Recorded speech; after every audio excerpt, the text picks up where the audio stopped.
Hello and welcome back to my channel. Colleen here, DIYer behind lemonthistle.com, and today I am so excited to be talking about watercolor hand lettering. I share a lot of hand lettering projects over here on YouTube and on my blog, and one of my favorite ways to letter, especially for relaxation and for home decor, is with watercolor. So I thought that I would share some tips and tricks to get a beautiful blend, even if you're a beginner. Before we get into it, if you have not yet subscribed to my channel, I would so love if you did that below so you don't miss out on any more DIY or home decor videos.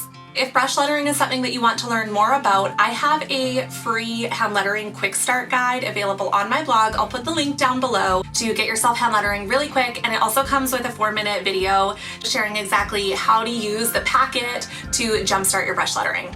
Alright, so in this video I'm going to be using watercolor paper here. You can use any kind of paper. Watercolor paper is great because it holds more water, so when you are lettering you can keep adding water and laying down more color without worrying about it running. I quite often, if I'm lettering just for fun, will use cardstock, and while it is thick so it doesn't soak through and damage the surface that I'm lettering on, it can run or wrinkle if you add too much water. But again, if I'm just doing this for relaxation, that's just fine with me. It's more affordable. But if I'm going to be doing this for home decor, I think I might want to keep it. Or if I was working on blending watercolors and that's something I've been struggling with, definitely recommend upgrading to watercolor paper. Other than paper, I'm going to be using my solid watercolors here. I will link this palette down below. It's been dropped a couple times, so it's looking a little bit rough, but I love these watercolors. They are great for blending. They're really beautiful pigments. All right, let's start by mixing up our watercolors. So like I said, these are solid watercolors. They are kind of like the children's palettes that you get, but you can get some really high quality ones. So you want to get your brush wet first and then pick up a bunch of the paint. I like to mix it around and then lay it down on a palette, or you can use a piece of plastic if you don't have a palette. I'm sure there are so many ways to do this, but this is the easiest way that I have found to get my watercolors ready to paint and to make the painting process really enjoyable, so I'm not having to mix up more paint while I am halfway through a piece. So I just go back and forth, getting some water, picking up the color, and then laying it down in the palette here. And then you can rinse out your brush and go on to another color. So you can see here I'm struggling a little bit to find which is the blue that I really like using and which one is the black, because the dark colors all do look pretty similar, and the palette that I have doesn't have any English names for them. And then they also, if you drop the palette, they'll fall out, and then when you put them back, they're not in the right order. So this is why I'm mixing up a few of them here.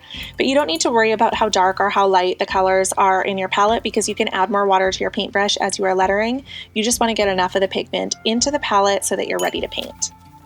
Okay, and then once your paints are mixed up, you're going to need paper. I do want to make a note about the palette that I'm using. It is glass, but you don't need glass. You can use a plastic palette from the kids section at the art store, or even just the plastic insert that comes with your watercolors, like I did for many years.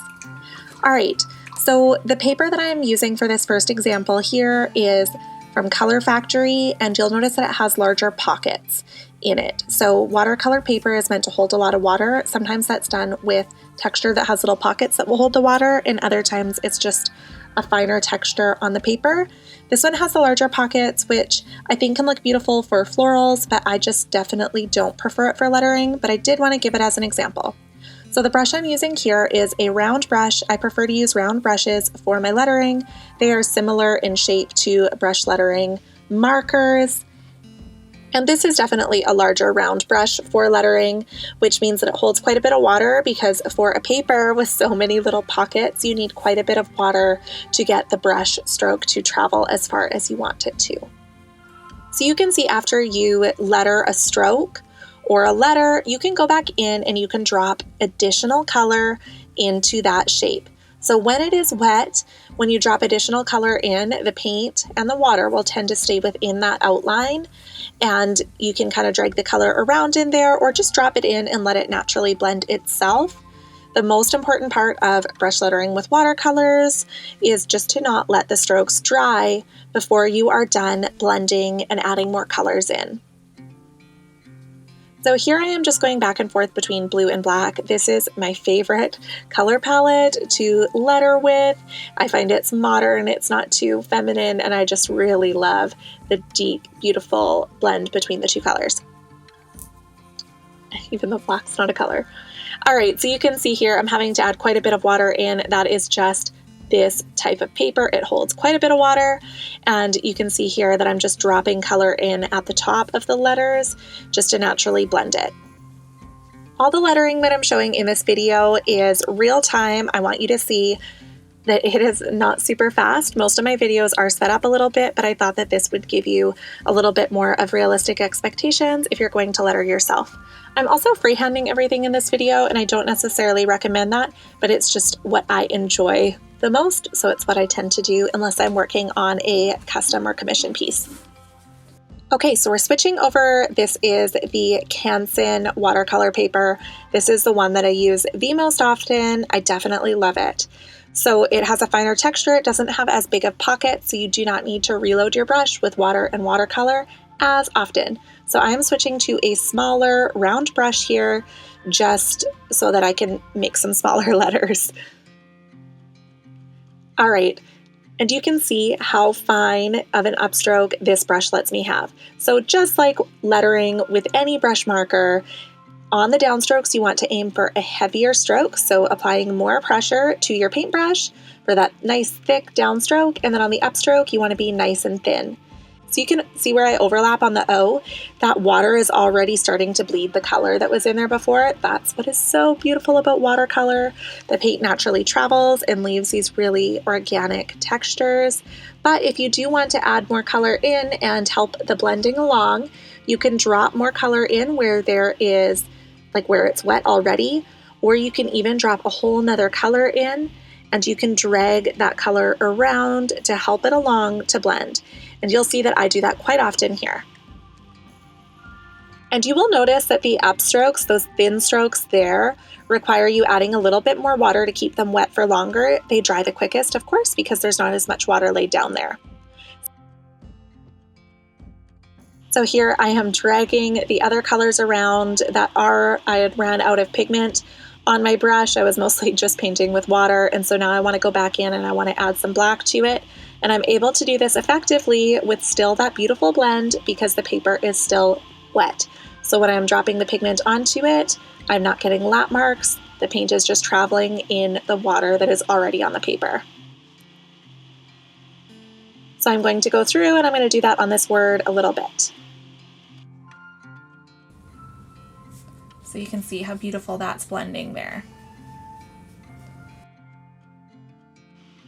Okay, so not only am I freehanding here, I'm actually making up what I'm lettering. So take some time to decide here, but I'm going to letter over the moon. So on this I'm going to cross my T and bring it into the H. And you can see where the H goes over the lead out from the T. You can visibly see that stroke. So since it is still wet, I can blend it. So I'm just going to use my paintbrush to kind of push the pigment around there just to soften that and to blend that stroke in to the downstroke of the H. So since that was wet, we were able to easily blend it. But if it was dry, we would have had a noticeable lap mark, and you would be able to see the outstroke from the T in the downstroke from the H because the watercolors are semi-transparent. So I wanted to show you on this E here, when we add quite a bit of pigment into the letter, quite a bit of water into the letter, it might look like it's evenly colored, but as it dries, the pigment will start to pull away to the edges of the watercolor. And so you can see in the O there, that one had quite a bit of water in it, and it's starting to dry with the darker edges and the lighter insides. So this E, even though it looks dark all the way across, it's going to get darker edges around the edges of that brush stroke, just like on the O there. Okay, and so as I finish off this quote here, I am just again going to really point out how I blend the colors together. So you can naturally let it blend like you see in the T there. Do you see how it kind of naturally pools? Or you can really drag it through. Now I tend to really drag it through just to make sure that I get the transition and the kind of color mixing that I want. And that's especially important. You kind of need to do that on the really thin strokes. So you'll see as I do the O here, I have those really thin strokes. So when I come back in to add the black into that double O shape, I'm going to need to drag it along because it won't naturally go through those thin lines since those don't have as much water sitting in them. So you can see here, I'm going to do the N, and then I'm going to go back after I'm done this N, and I'm going to drag that paint through the thin strokes of the O's. Because you see that black paint traveled to where the largest body of water was, it's sitting in the N. It's not traveling down those narrow strokes at all. All right, I went and added some little details to this piece before I called it finished. I'm just doing this at 400 times speed because I think that we've gotten all the points across. I hope that you found this helpful. Thank you so much for watching. I hope that you enjoyed this video. If you did, make sure to give it a thumbs up and subscribe so you don't miss out on any more DIY or home decor videos. And as always, you can hit that bell if you want to be notified about new videos. All right, so I ended up wrecking the watercolor piece that I did for the example, so I had to do another one to take photos of, and I thought that if you enjoy watching watercolor, you might enjoy this last piece here as well. I have this one going faster than real time, but I'll just put some music to it, and if you enjoy watching this sort of thing, have at her.